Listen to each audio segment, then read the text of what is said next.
Welcome to Core Narrative, the entertainment podcast where we dig right down into the core of movies, comics, games, and anime. I'm Nathan Hawthorne, and today I'm here with my brothers Noah and Nicholas. And today we're doing our very first podcast. And this one's going to be focusing on power levels within entertainment. So that's going to include power creep, power inconsistencies, and power escalation. So let's just start with power levels as a whole. You like to categorize them, isn't it, Noah? Could you explain that?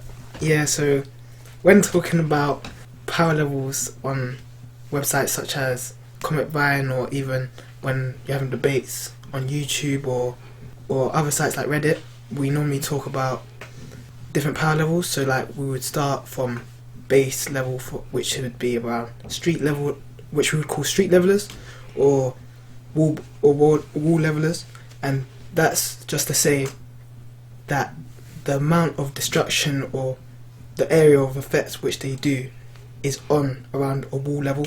So basically, a wall level person would be peak human, so they would be able to punch through a wall, maybe destroy it. So what sort of people would that include? Like, is that like Captain America level or? Yeah, so Captain America would probably be wall level.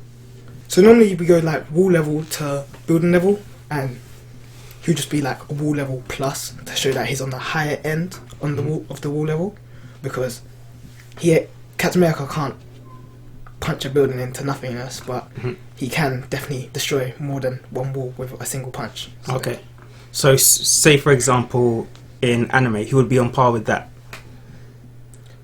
That would be. So you see them in Tokyo Ghoul, them random ghouls which you meet, which they just get shot down by one bullet. They'll be like wall level because their ghoul tails would be able to destroy a wall, or even a peak human, like police officer, would be able to be a wall leveler as well. So what would be like mid tier then in that case? Mid tier depends where the show's going, because remember, if you're doing high levels such as like Gurren Lagann, Dragon Ball Z, then you're getting into universal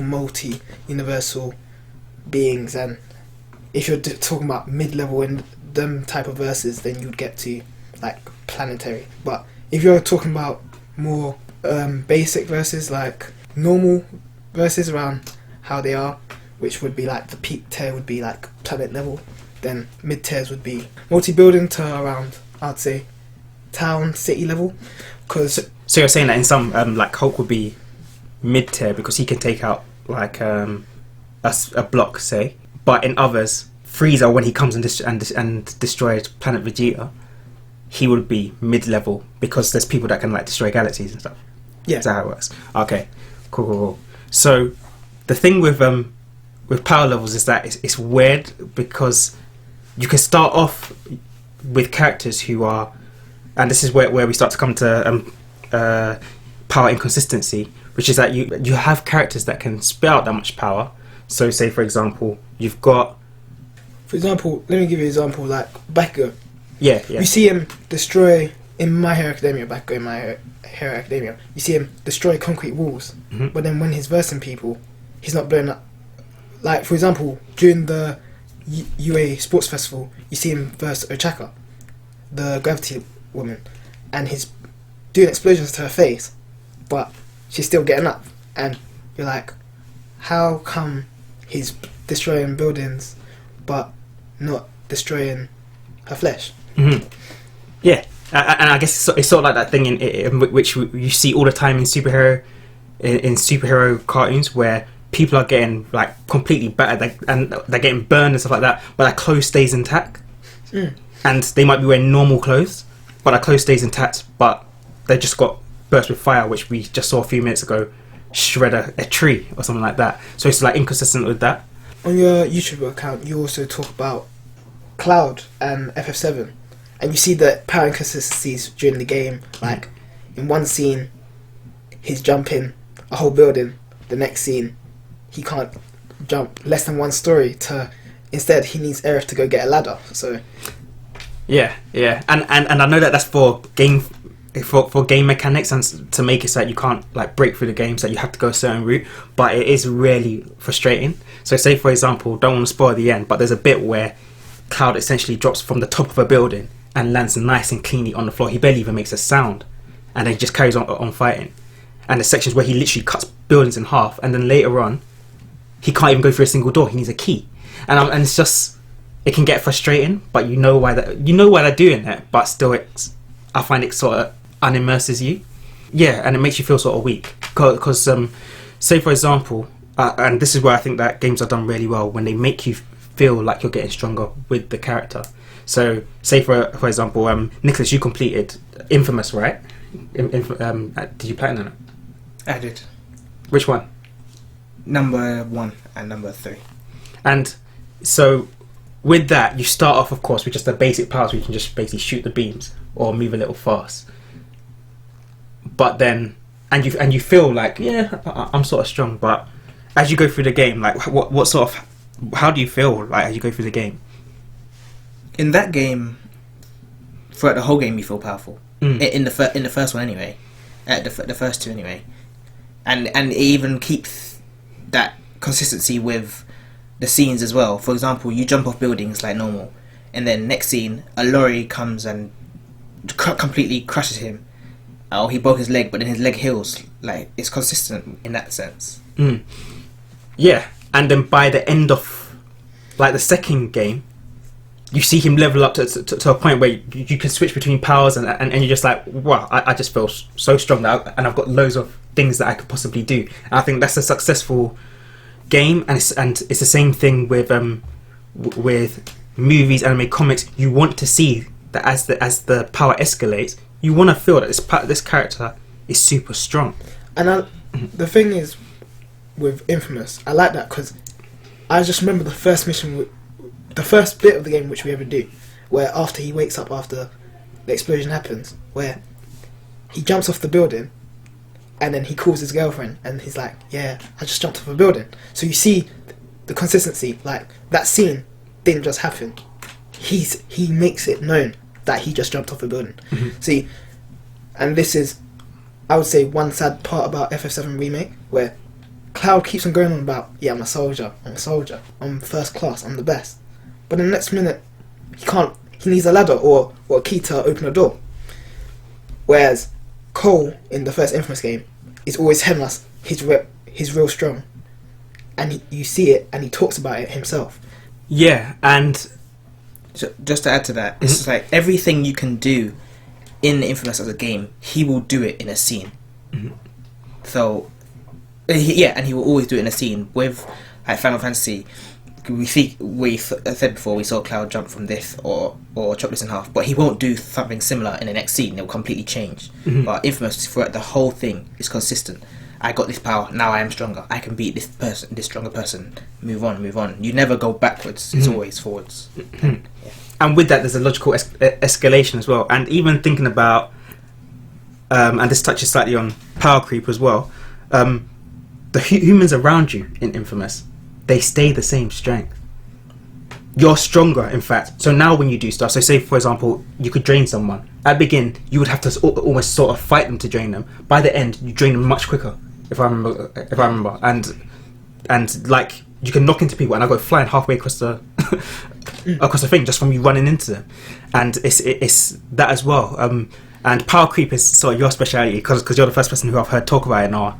So could you just explain how power creep works? So power creep is when, because there's a new power introduced, or like a higher, stronger villain, or the main character gets stronger, for some reason everyone else's relative power increases as well. So I think the best example to give you power creep is Naruto, because in Naruto you go from... Not Dragon Ball Z. See, this is where people say, oh, Dragon Ball Z. Dragon Ball Z does not have power creep, it has power escalation.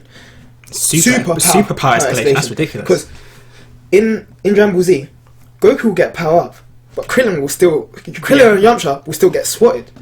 They will not, their power level just slightly increases because they do training, but they will never be on the same level as Goku, even in his base form. Because we already know that Goku has achieved his power and will never get close. So there's massive power escalation. Goku became Universal or whatever busted him when he turned into a god. But you don't see Krillin going around saying, "Yeah, I'm now as nearly as strong as Goku, destroying multiple planets as a whim." No, but this is why I say Naruto is, because look at it like this: Kakashi in the beginning of Naruto Shippuden could only use Kamui twice a day. Yeah, I remember that. By the war arc, because there was a need for people to get stronger, and also his Chidori, he could only use it like 4 times a day. And they made a big fuss about those two things. But they were important story points because they were special weapons which he needed to work around. That was the whole point about Kakashi, because he didn't have a lot of chakra. He needed to conserve it, and you only used it when he when he could. But the reason for that was because they were the strongest moves in the anime at the time, weren't they? There was the only thing to rival it was the Rasengan, and we saw how hard it was supposed to be able to even do that.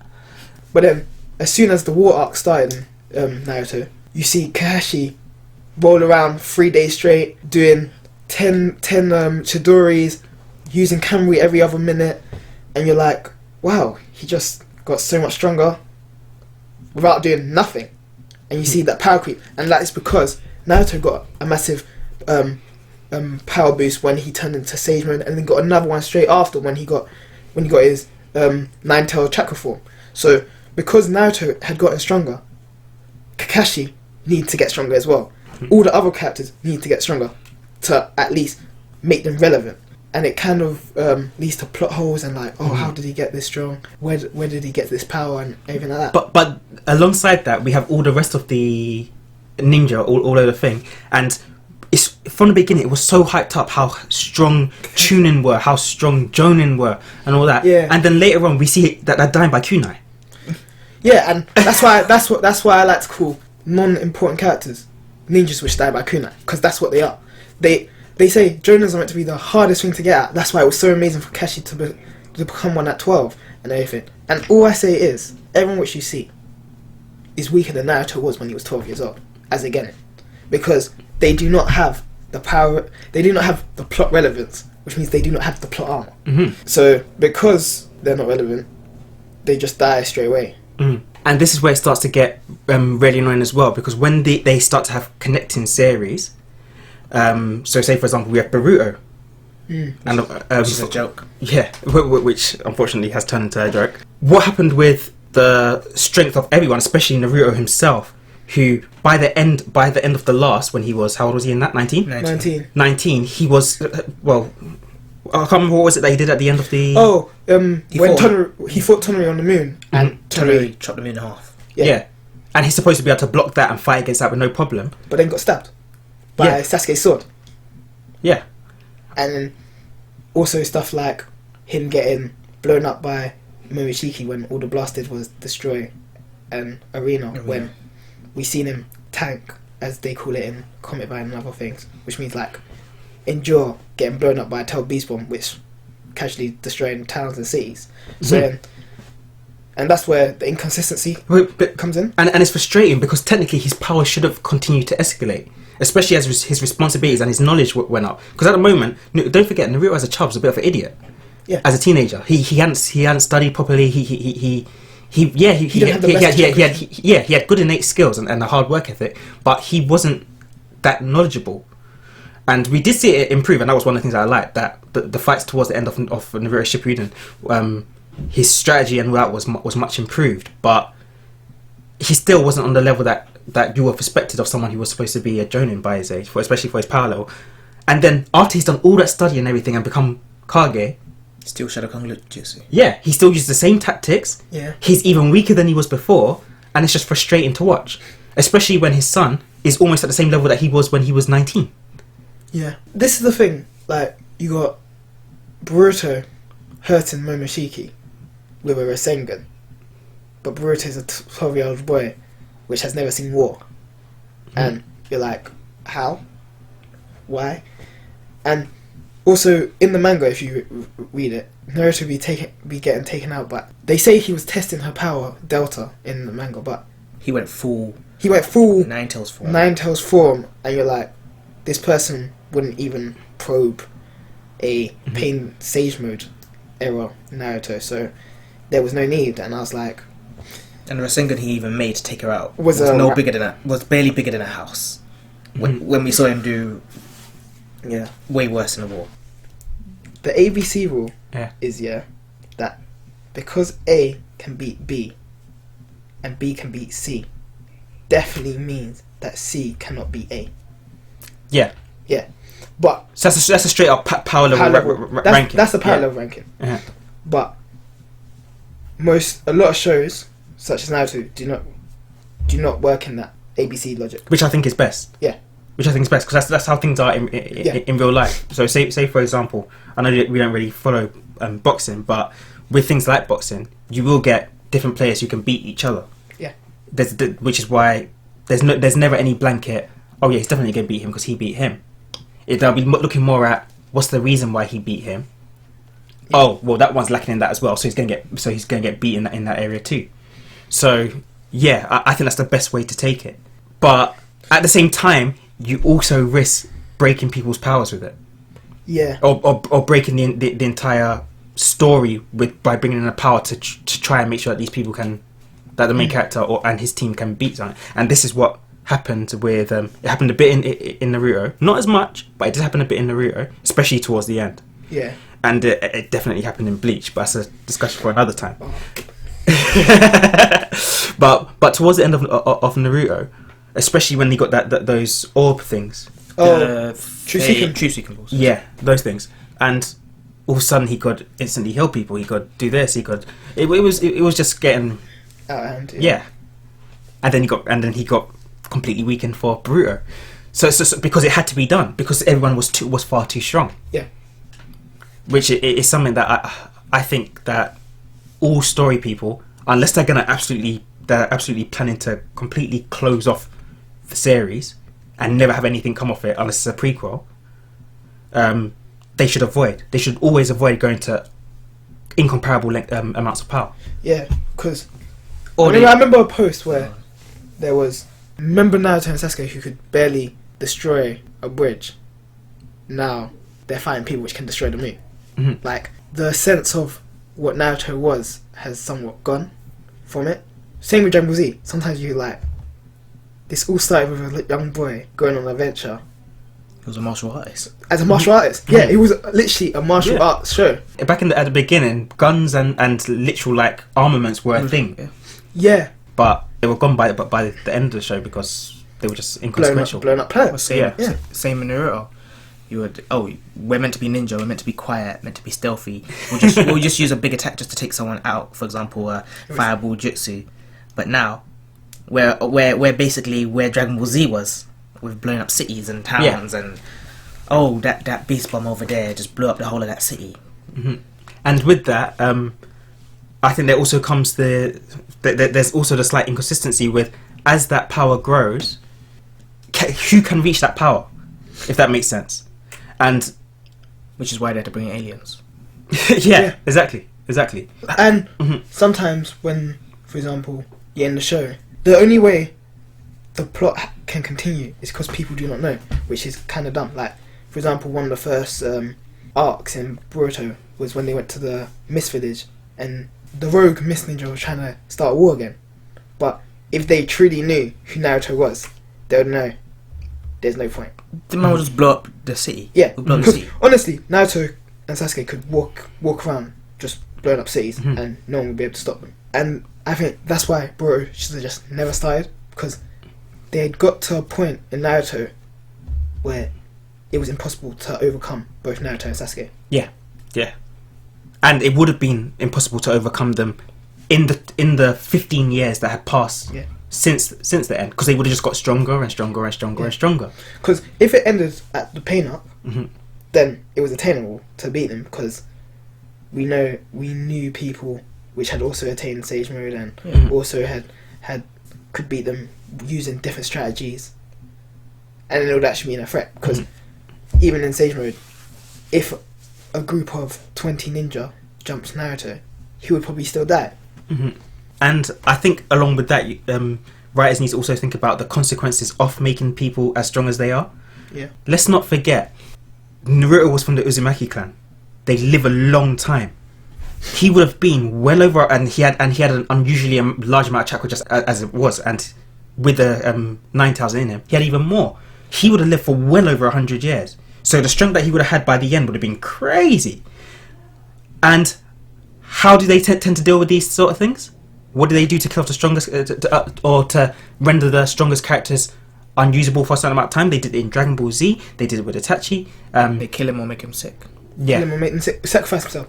Sacrifice himself, or they make them Sick. sick. And to me, it's just an annoying trope. As strong as these people are, there's always some miracle sickness that takes them out at the most convenient time for the story. It happened in thing as well, in One Piece as well. It happened in One Piece too. Where Whitebeard, Mm-hmm. which was known as he was basically a pirate from the old generation where the Pirate King existed, and he was basically known as the strongest man.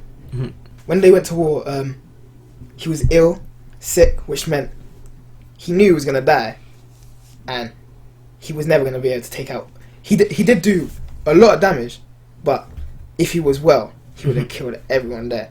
And granted, he did live a long life. It's not as bad as with people like Itachi and Minato, where if they had, and Hashirama, where if they didn't have this miracle disease or didn't have to sacrifice their life, a lot of plot points would have to change. Because if Itachi wasn't ill, half the stuff wouldn't have happened. yeah, Half the stuff he probably would have been able to take out Akatsuki on his ones. yeah, On his own.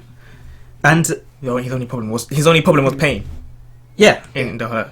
in which case he could have very easily teamed up with his brother and Naruto and done the job, and Jiraiya, and they all could have gone and done the job. Yeah. But with that, and this is just taking it off topic slightly, I'm also really interested in how they achieve power. Because to be honest, one thing that I didn't like about Naruto, and this just goes back to your Death by Kunai ninjas, is that there seems to be this almost class society where if you're from a certain family, you're automatically done. You're set for life. You're gonna be strong. And there's other people who just will never become that strong. They're bound to be killed by a kunai should it come at them, because they just will never have the skills to match that. And I know that we of course do have Rock Lee and Mike Guy. and Minato. Well, He's from Namikaze's no one. They're no one. no, but he still had a lot of chakra, if that makes sense. But those two literally started off with pretty much nothing, and then what just worked their way up. But to me, it still seems like even like in Naruto, that was just that personal plot point that couldn't be done by everyone. And I think I've never liked it as a story element. I tend to like the stories where, and this is very rare, but where anyone, as long as they train enough, can reach the strength of the main character. It's just that the main character has put himself in a position, done all the right things, and achieved that level of strength. Could you say... Asta. Yeah, but I was going to say Black Clover just then. Yeah. Because he's strong because he trained to be strong. But anyone can be strong if they wanted to. It's just they look down upon being strong physically. In that, physically speaking, anyone could attain Asta strength. In that world, anyone could attain Asta strength, but they just don't. And I find that a good plot point. Which story is it where, or I'm sure it was either an anime or it was a game where they said that it's Seven Deadly Sins. Seven Deadly Sins, where they said that the humans themselves, the reason why they were so weak compared to everybody else, was literally because they hadn't been in wartime. So they themselves had grown weaker, and I like that point because it meant that, because through the whole thing I was just like, why are humans just so weak? This is ridiculous, But the whole point was when you went back in time, you saw that they could fight almost on par with them. I mean, they might not have been as strong, but by the looks of it, they outnumbered them. So by sheer numbers, they could take them down. And that's the sort of thing that I like to see, that you can train to a certain level of strength and then you can do it. And this is something, just going back to Final Fantasy, which I know once again we come into the game mechanics, and this is for all sort of games, is the game mechanics versus the law. Versus the law. We of course see that the rest of the characters can fight on par with Cloud. Even though we know that Cloud should be way stronger than all of them. And to be fair, we do see him do more feats than them. We do see him do more impressive stuff. And say, for example, in Advent Children, we do see that they rely on him to do the finishing blow. They just sort of support him. But they're still way stronger than the average human. And I remember talking to you guys about this a while back, and we said it appears that in that world, it follows that same rule that Black Clover does, where as long as you train, there's no limit to your strength. So you start off as a basic standard human, but if you train and train and train, you will eventually just keep going stronger. Well, and I like that. We saw it with Cloud himself before he got the enhancements when he took out Sephiroth. Yeah, I mean that was a special case, but granted, everyone can get there. And I think that's something that story writers in anime and in games should definitely draw on a bit more. If you're gonna have a world with people who are going to be able to do really, really powerful stuff, then you need to think about, can the average human reach this? How can they reach this, and why is that person that strong? I think also one anime which also does this well, with not even just like random people, where it's not you're special because of this, is because you're part of this family or this clan. It's Fire Force. Everyone are just normal people. All the 5 soldiers were normal people, and they are all strong. Like the strongest, the 2 strongest captains were just normal. They were just normal people. They didn't come from any strong background. Who were the 2 strongest? Benimaru, the captain of the 7th, and Leonard Burns, captain of the 1st. But Benimaru has a bit of a hack because of his skill, which he didn't choose. But to be fair, it's from training that he perfected it to a point that he could do the stuff that he could do. If he hadn't trained it, then he still would have been able to get beaten. But at the same time, it does make me sort of feel like, no one's ever going to match up to him. And they did have to have a hack. They did have to have this Ebola burst thing come in to make people able to match it. Plus, he had the 2. He could do both. He was both a 2nd and a 3rd. Yeah, which I'm saying is the unfair advantage. No one could beat him unless they had something that made their power, but something external which they still didn't train for. The Ebola burst. But which made people like Burns would be able to go up against him. Okay. And Burns doesn't have no Ebola burst. He doesn't have any. It's literally just retraining and smart use of his power. I wouldn't say smart use, but like I say in Fire Force is one of those ones where ABC logic cannot work as well. Where it's power set. For example, Arthur can't destroy a building, but he can cut it in half like that. Yeah. Like, his one's more precision than area. So it just depends on the nature. So of depends on the nature.